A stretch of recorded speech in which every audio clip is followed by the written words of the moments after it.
Iowa is a critical, all-important state for changing the direction of the country. There are a lot of questions about backlash and about states like New Hampshire and Iowa where the opposition is not standing still. You know, we're here, we're not queer, get used to it.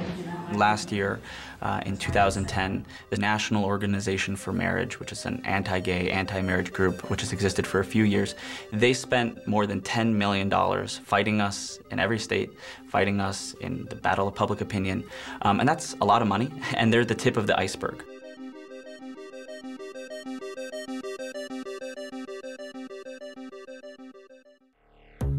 From California, Iowa, Indiana, and Wyoming to Rhode Island, Maryland, New Hampshire, and New York, 2011 is poised to be a momentous and pivotal year. Both sides of the marriage equality debate say that they are encouraged the pendulum will swing their way. The president's position on the Defense of Marriage Act has been consistent. He has long opposed it. At the federal level, a major policy shift from President Obama. On February 23rd, he directed the Justice Department to stop defending the Defense of Marriage Act, which has been law since 1996. Attorney General Eric Holder says he has been in consultation with the president, and he says that they have come to a determination that DOMA, as it's known, is in fact unconstitutional. The Defense of Marriage Act, or DOMA, defined marriage for purposes of federal law as between a man and a woman. Now, this affected a radical change in the legal landscape. Before this, federal law had recognized any marriages validly contracted at the state level. There's over 1,000 references to marital status in federal law, providing a host of rights and benefits. But if you're a same-sex married couple, you do not have access to any of these rights or benefits. You have a second-class married status. There are several federal lawsuits challenging DOMA currently in the courts. For the plaintiffs, Obama's decision is welcomed news. The president is not going to defend DOMA against constitutional challenges in courts. The plaintiffs have a new friend in the form of the executive branch. But at the state level, nothing changes. It is a momentous change, but one thing that this litigation will not do, one thing that repeal would not do of this particular provision, is to enforce any kind of understanding on the states about how they should define their own marriage laws.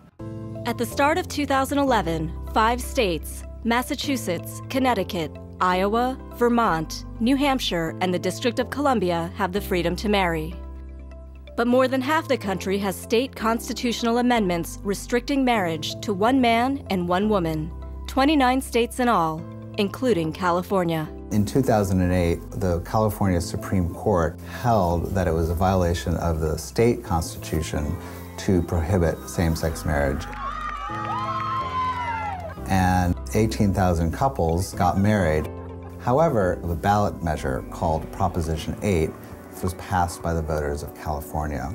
And this defined marriage as between a man and a woman. Consequently, same-sex marriage came to an end.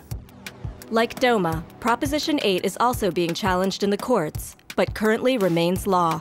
No one thought we would lose Prop 8. Everybody had to find somebody to blame. Unfortunately, I think the right wing presented the opportunity to make a case and single out someone because we elected the first African American as the President of the United States. So let's immediately throw a wedge out there and say the black folks made the gay community lose marriage equality in the great state of California. It is the gay marriage issue that has ignited the anger and fear now, including some racial tension. African American voters turned down gay marriage 70. Great headline, great soundbite. And we bought into it. It's 2 steps forward and 1 step back. You mentioned Prop 8, you mentioned the repeal of marriage rights in Maine. All progress has been halting. I mean, it wasn't the, I have a dream speech on the mall in Washington, and then the next day everything was fine and we got a civil rights bill. That speech was the culmination of years of effort that started in the 50s. What do we want? Equal rights. When do we want them? Hope for progress in the state of New York was dashed in 2009. That year, Governor David Paterson introduced a same-sex marriage bill, only to have it rejected by a decisive vote in the Senate. Democratic Senator Ruben Diaz voted against the bill. I am the church, and I am the state, and I cannot divide myself. And what we do in the state affect the church, and what we do in the church affect the state. I'm a pastor. I am an ordained minister. Marriage is sanctioned by God between a man and a woman. My hope is that people understand and see that I don't hate gay. It has to do with what I believe. On the marriage equality issue, in none of this would we insist that any religious denomination conduct any kind of ceremony or wedding or marriage that they weren't completely comfortable with. All we want to do is have an equal right to civil marriage, to civilly marry the person we love, just as any other Americans would. I think African Americans are too singled out. I think you have to look at religious folk. And because African Americans, by population, are overwhelmingly religious folk, it's easy to label us. And as a faith-driven community, yes, we have a lot of work to do. They are deeply rooted in a lot of ideology, but let's be clear, the African American community overwhelmingly does not have marriage. 70% of African American households are led by single mothers. So I don't focus on who doesn't want our community to get married, I focus on who wants to get married. Ruben Diaz has got to go! Senator Diaz concedes that with newly elected legislators and a new governor in Albany, marriage equality could come sooner than later. The gay community have a good opportunity, better than ever, to pass gay marriage in New York this year. I will vote against, and I will lobby against it, but realistically, it's a good possibility. As victories and defeats ebb and flow state by state across the nation, public support for same-sex marriage is edging upward. We've been looking at attitudes about same-sex marriage since 1996, and we've documented a steady growth in the acceptance of it.